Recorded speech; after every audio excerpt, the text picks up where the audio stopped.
The Mahasatipana Sutta. I will take a presentation for the Mahasatipatthana Sutta. Okay. Mahasatipatthana Sutta is a profound and 18th century Buddhist scripture. Therefore, this 18th century Buddhist scripture representation will be divided into 6 parts. Part 1 covers general introductory content. Part 2 deals with contemplating the body, only the body, or kaya. Part 3 focuses on contemplating the feeling or vedana. Part 4 concerns contemplating the mind or citta. Part 5 examines mental objects or dhamma. And Part 6 summarizes the entire content to provide a comprehensive understanding of the Mahasatipatthana Sutta for correct practice. Okay? This is part 1. This is only I will take a presentation only part 1 in this part. Okay. Great. Let's proceed. Okay. The word Satipatthana is the name for an approach to meditation aimed at establishing sati or mindfulness. The term sati is related to the verb sarati, to remember or to keep in mind.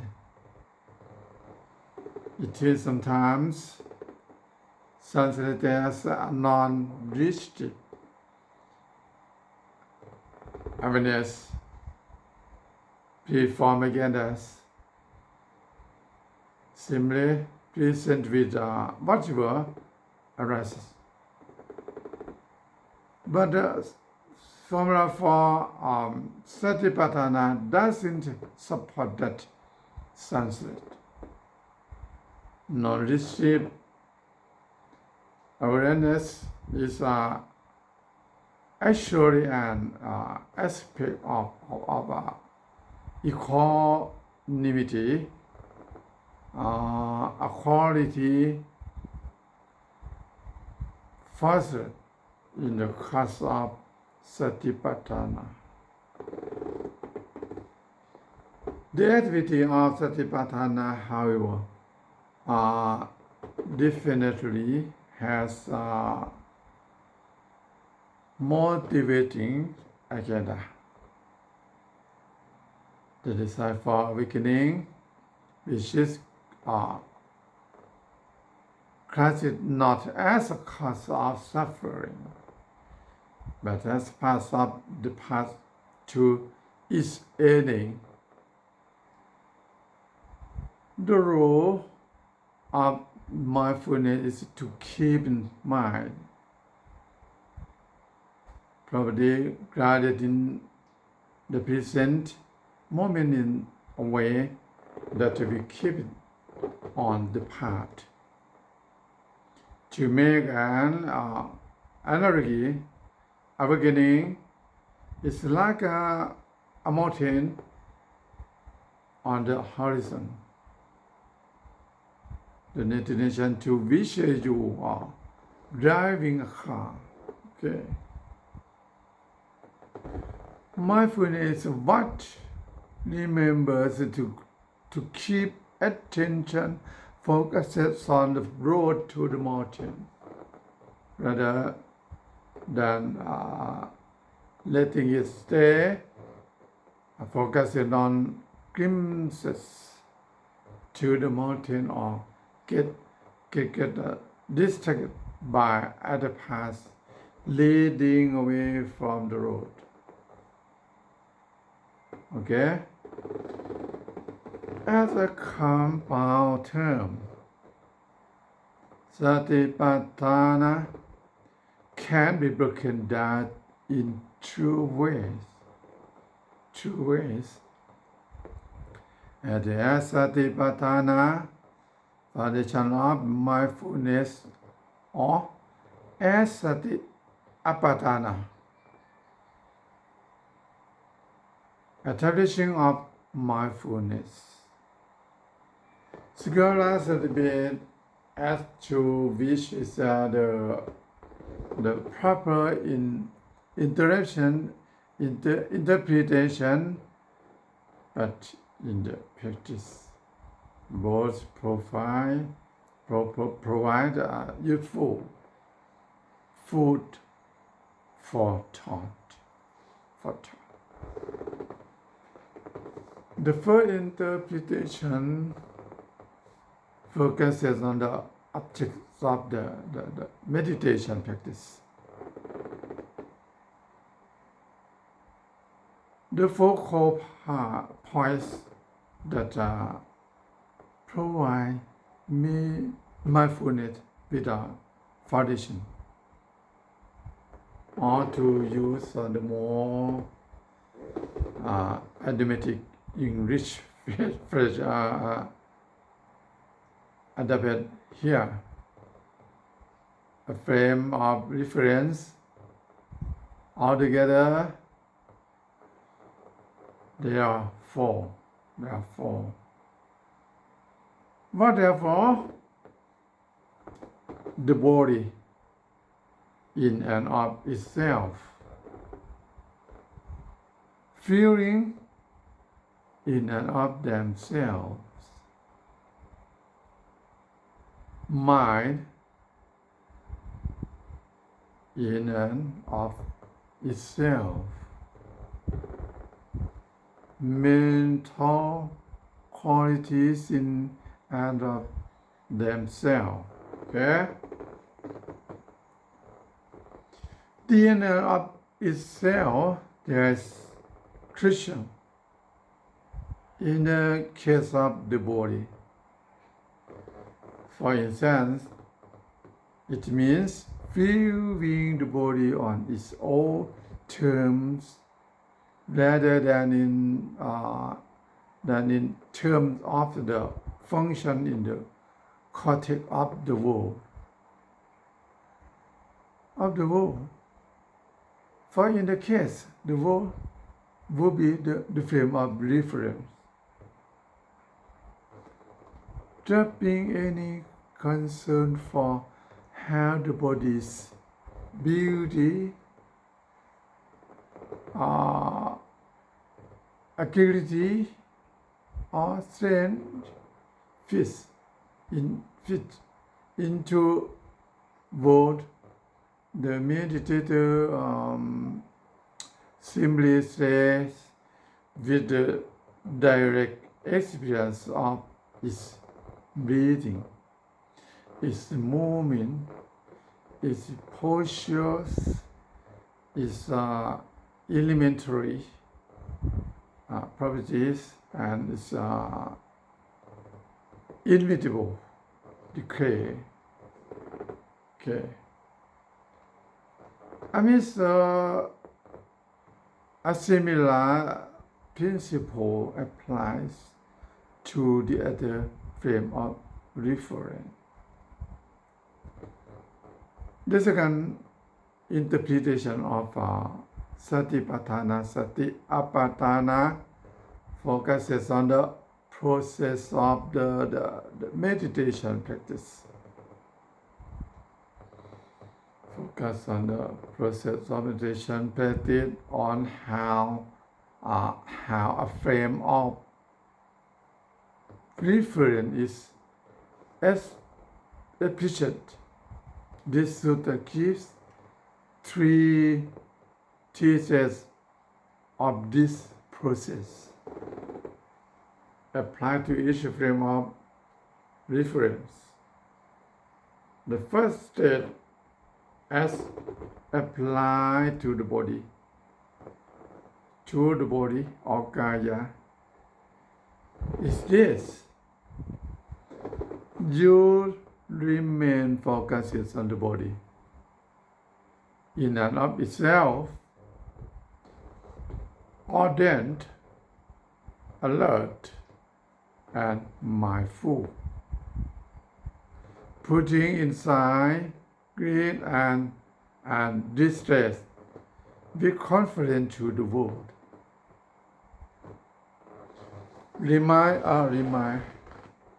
Remaining focused refers to the element of concentration in the practice. Okay. As a meditator holds one particular frame of reference amid the conflicting currents of experience. Ardent refers to the effort put into the practice, trying to abandon unskillful states of mind and develop skillful. One is the state, okay? All the while trying to discern the difference between the two.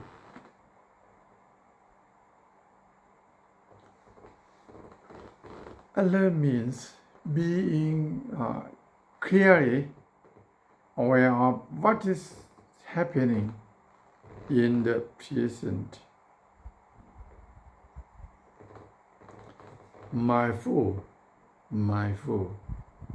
as mentioned above, okay, means being able to keep the frame of reference continually in mind.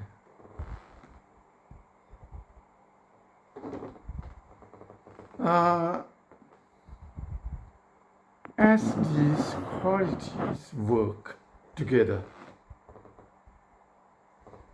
they bring the mind to sound state of concentration. Although Satipatthana practice is often said to be separate from the practice of jhana.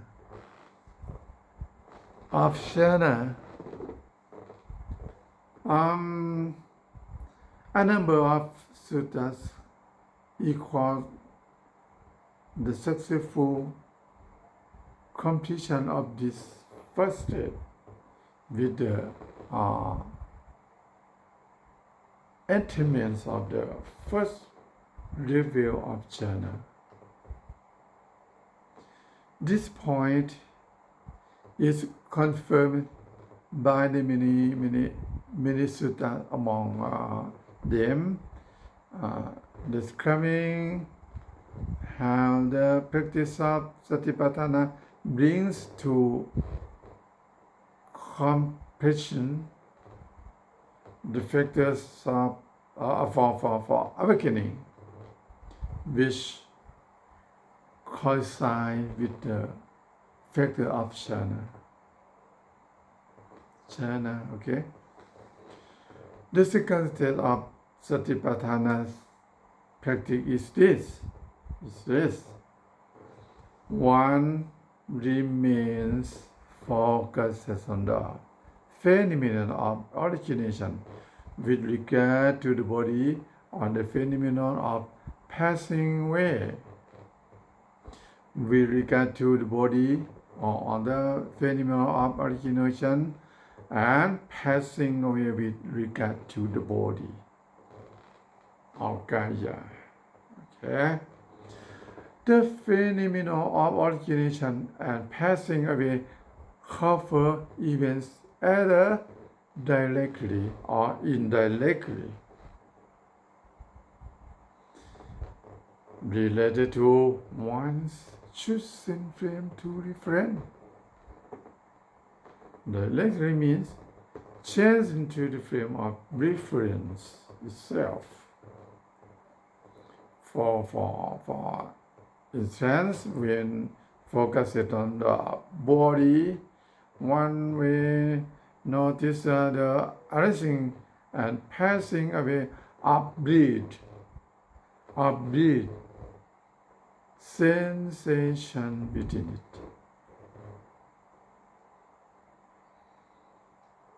Indirectly, here means events in any of the other three frames of the reference as they relate to the body. For example, of reference as they relate to the body. For example, one might notice the arising and passing away of feeling of visual for mental states, of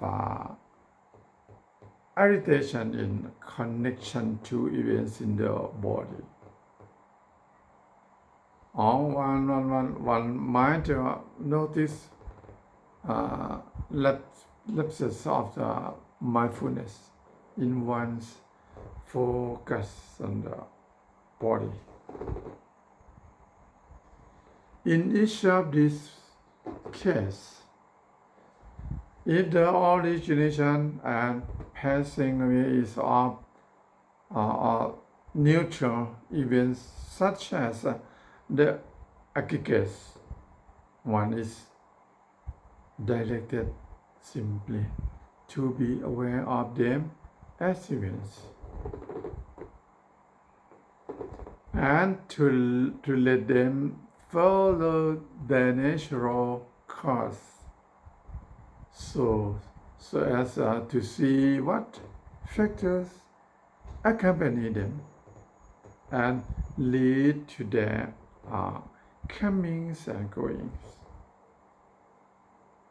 However, when skillful or unskillful, mental quality such as the factors for awakening or the hindrances arise and pass away, one is encouraged to foster the factor that strengthen jhana and eliminate the factor that weaken it. This means actively getting engaged,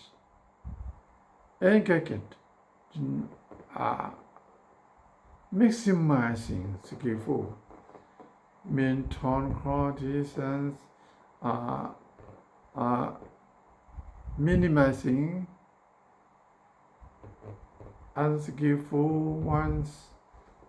One thus develop insight into the process of origination and passing away by taking an active and sensitive role in the process. Just as you learn about edge is by trying to cook with them. Gathering experience from your successes and fears in attempting increasingly difficult dishes. As he proceeded, listen to the stronger and more refined states of concentration. It makes one sensitive to the fact that the closer one's participation in the process of origination and passing away in the mind, the closer the level of stress that results. This leads one to let go of increasingly refined level for participation as one is able to detect them, leading to the third and final step in Satipatthana practice. Okay.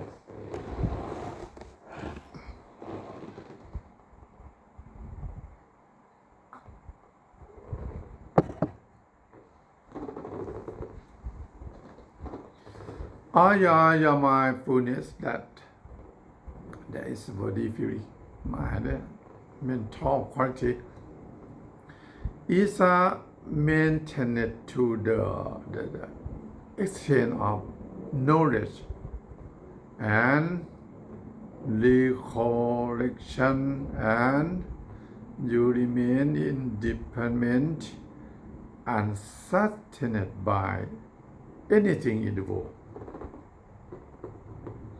This state corresponds to a mode of perception that the Buddha entered into